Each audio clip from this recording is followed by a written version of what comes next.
When goods are sold by description, there is an implied condition that the goods shall correspond with the description. This principle ensures that the buyer receives exactly what was promised. The condition is especially important where the buyer relies on the seller's description when making the purchase. Let us consider the case of Roland versus Devil from the year 1923. In this case, the plaintiff, Roland, bought a motor car from the defendant, Devil, who was a motor dealer. Roland used the car for a few months. It was later discovered that Devil had no title to the car, as it had been stolen before being sold. Consequently, the car was returned to its rightful owner.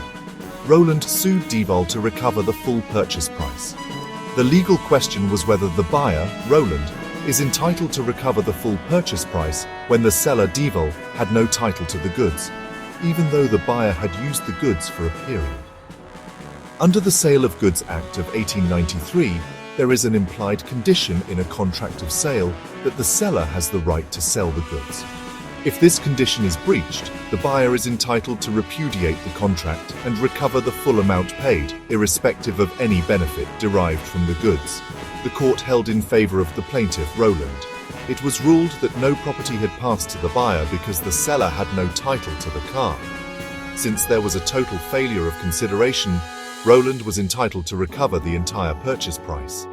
The fact that Roland had used the car for some time did not reduce his right to a full refund. Now let us apply these principles to the given case.